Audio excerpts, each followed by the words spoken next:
believer that this team's going to win the national championship, season of dreams. So JUCK over with Menace to Sports. And if we allow them to devalue it, we lose a lot of what makes college football special. Don't let them do it.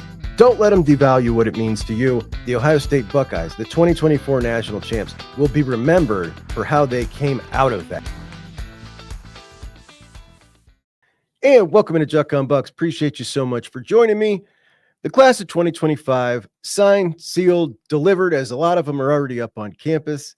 The number 4 class in the country that I liked a whole lot of characters, a lot of guys I'm rooting for in that class. And when we look back at 2024, you had obviously Jeremiah Smith, who was more than just an impact player, but a heart of the team, who will enter next year as the best player, best offensive player, maybe the best player, period, in college football. You also had Edric Houston, who I think has a ridiculous future ahead of him at Ohio State. And those 2 freshmen played a lot at Ohio State.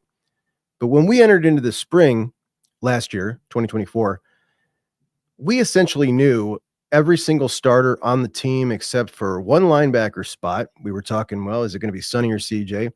And then the right guard spot, we were saying, is it going to be Luke? Is it going to be Tegra? Maybe Carson Hinsman, or maybe Seth McLaughlin if he doesn't win the center battle. But those 2 positions, that was about it. That was about all we had questions about. And then even more than that, we kind of had very defined depth charts behind them that we were pretty confident about based on so many veterans being on that team. When we go into spring this year for this class of 2025, it doesn't look very, very similar to that. We have a lot more, we know plenty of starters, but behind them, there's a lot more, there's not so much of a defined order on the depth at a couple of different places. So what I wanted to do was go over a couple of guys here in the class of 2025 that I think are absolutely going to see some significant playing time this year.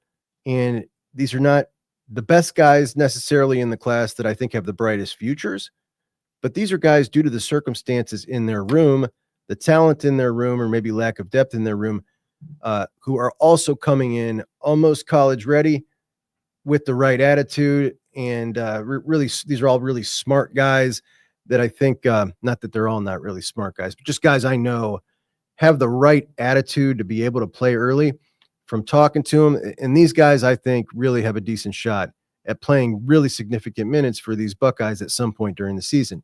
So let's go over these guys, the most impact-ready freshmen on the team in the class of 2025 for next year. And we're going to start with, obviously, the best cornerback in the country. That's Devin Sanchez, 5-star out of Texas, committed to Tim Walton pretty early in the cycle and then shut it down. Absolutely no drama, and that is one of a kind for a recruit that caliber. He's also a one-of-a-kind prospect. Already an NFL corner physique. In fact, when he was practicing with a bunch of NFL players down at an opportunity he had to go mess around down in Houston with Jeff Okudah and some other NFL guys, they thought that he was an NFL rookie because he has that physique already. But it's more than that. He's got it all up here too. He's all about work. He's all about football, does everything right. If you're familiar, with the YouTube community, you've probably seen his parents around. They love being involved. They're both excellent people. Kid's got it all going for him. We project next year, we're going to return IGB and Jermaine Matthews as the 2 starters, right? Jermaine played a ton last year. Those 2 are really good. Also competing in that room, second-year guys.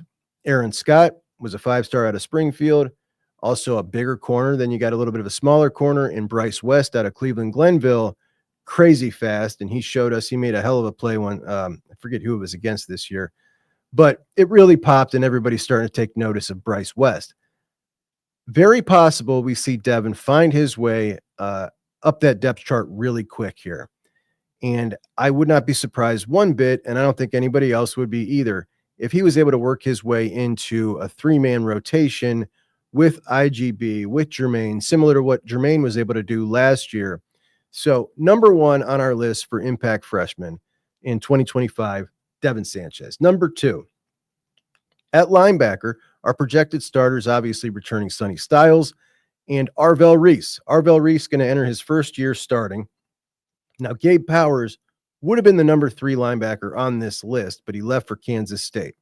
As it stands now, looking at Peyton Pierce in his second year, huge fan of Peyton. Also second year Garrett Stover.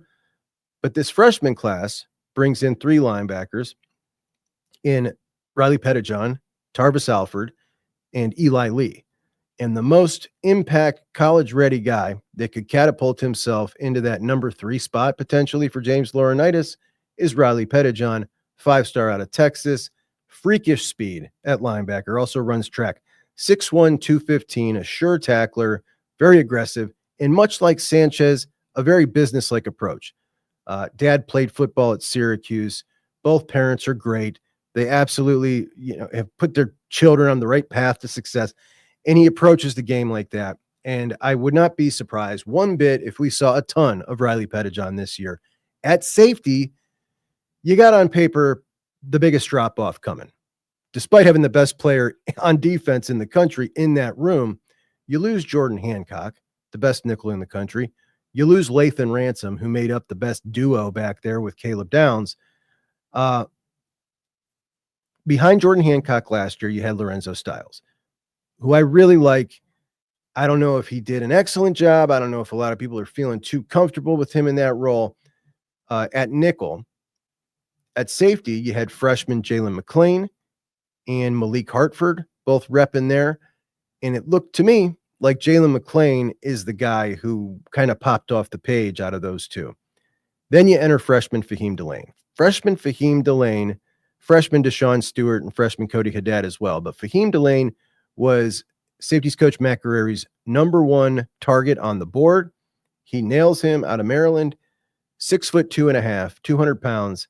Much like Lathan Ransom, he's a hammer. He flies around the field. He will not look like a freshman physically out there, that's for sure. And depending on how it breaks with Hartford and McClain, how they play, what happens at nickel with Styles, is McClain potentially an option for nickel? We're not sure how this is all going to work out yet, but what we do know, based on watching McClain last year, is Matt Guerreri is running his room in a way where the best guy is going to play. He doesn't care how long you've been there. And I think that bodes well for my case that I think we're going to see a lot of Fahim Delane. On the inside of the defensive line, most likely you're going to be starting Edric Houston, who we know played a ton as a freshman and played great. Caden McDonald, who will be entering year 3. You've also got, you want to make sure we point out the guys we lost here. Hero Canoe goes to Texas, and that's a shame. I really hate that. Not because, Hero was a really good player, would have just gotten better. Also a great dude, and everybody loves him. But Hero goes to Texas. That brings up Jason Moore, who didn't play great last year. We thought he might take the turn. He's 6'6", 300 pounds. A former defensive end from DeMatha High School in Maryland, who's now just bigger, and he looks the part, right? He looks like he's going to be amazing at some point, hoping we can see that. You've also got Will Smith Jr., would love to see it from him for obvious reasons. And you've got Ty Malone, who remember had his big breakout game against Marshall. You've also got Eric Mensah in there, who's not a guy we would ever anticipate seeing substantial minutes at Ohio State. But here you enter freshman Jarquez Carter. At just 6'2", 285 pounds, he looks like a little miniature Warren Sapp out there. He's quick. He's strong. He's got a crazy motor. Larry Johnson loves him and has already said, at the very least, he's going to come in and compete for a position. This kid bench pressed 225 pounds 28 times at the Rivals camp. That would have been second on the Ohio State roster last year. He was 17. To give you the idea of how strong and explosive this kid is, I can't wait to see him play. This kid, Jarquez Carter, the single most flying under the radar freshman for Buckeye fans who kind of loosely follow recruiting. This is the dude that everybody's going to love right here. Jarquez Carter, remember that one. Now, on the defensive line, as we go outside, you look at your starters are going to be fourth-year guys in Kenyatta Jackson and Caden Curry. You have Logan George coming in from Idaho State, 2 years of eligibility left for him to help them out. He was a hell of a player at Idaho State. We'll see how that translates. You've most likely got CJ Hicks, who's going to be assisting them in some capacity. Not sure how they're planning on using him yet. Then you've got second-year Dominic Kirks out of Ohio. Last year, in last year's class, he was committed to Washington. We were able to flip him very late. Then you bring in this year's freshman, Epi Satanile and Ziggy Grady. Ziggy Grady, Epi out of California, Ziggy out of Alabama. Ziggy at 6'4", 235 is college ready. He looks mature out there. He's long. He's the more advanced of the two. Epi is 6'5", 220, that longer, leaner guy.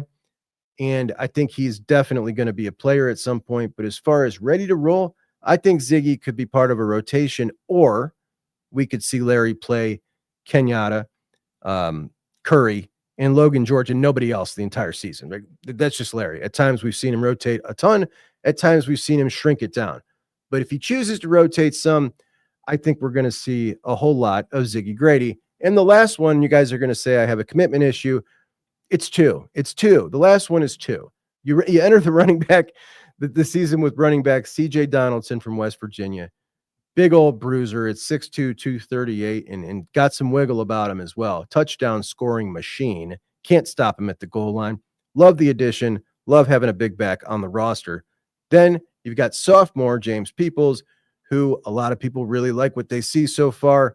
A lot of you guys don't, which I was curious to see that last time we talked about him, that there are many people who don't believe in James Peoples. And, I can't point to anything that would change your mind just yet. We haven't seen a ton of him, but I am a believer in James Peoples. I'm a bigger believer in Bo Jackson, freshman from Cleveland St. Joe's, and Isaiah West, freshman from Philadelphia St. Joe's. Now, obviously, Bo Jackson is the headliner here. Bo Jackson is a one-cut or run-you-over 6', 205 back, and he has breakaway speed, which is a rare combination.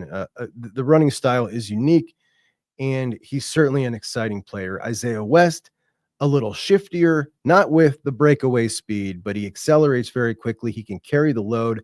He's a more complete back to me. Now, what's that mean? Carlos Loughlin can make them all complete backs in relatively short time. I think we've seen that so far in his career at Oregon and at Ohio State. He's an excellent running back coach who cares more about coaching running backs than just recruiting.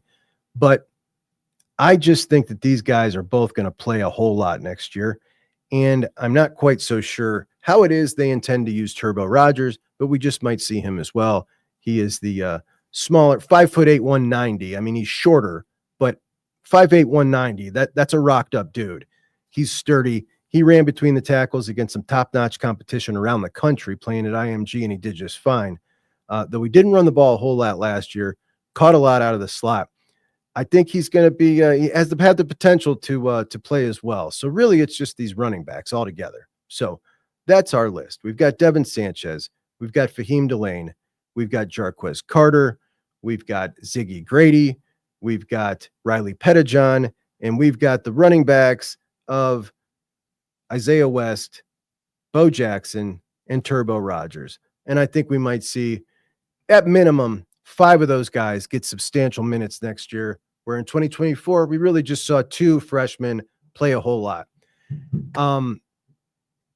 My favorite guy in this class just might be Isaiah West. And I think it's because I'm an underdog story kind of dude. He's been on the show. I think he's just such a class guy. And there's a lot of guys I'm rooting for in this class. Eli Lee, Jake Cook, TJ Alford, Bodpin Miller, Deshaun Stewart, Des Jones, Isaiah West. I guess I root for the guys that are rated at the bottom half usually, because I know the guys at the top have a ton of fans and they're always great, but it's those next guys that I always root for, because we end up seeing so many of them not play and end up transferring out, never get their shot.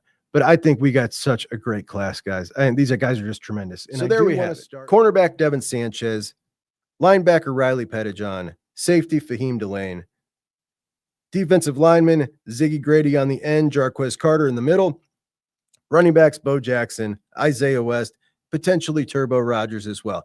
I would have had on this list Nate Roberts, who is Keenan Bailey's #1 target, tight end. brings him in from Oklahoma. Kid lives 15 minutes from Oklahoma. Keenan Bailey was able to pull him out of there. That's impressive. His own brother went to Oklahoma. That's impressive. So good on Keenan. Also brought in another really good tight end in Brody Lennon. He won't be ready next year. But I would have said that Nate Roberts would have played next year as well. But you bring in Max Clare from Purdue. Now I no longer think that Nate's going to be able to get any run next year. So that's what we're looking at.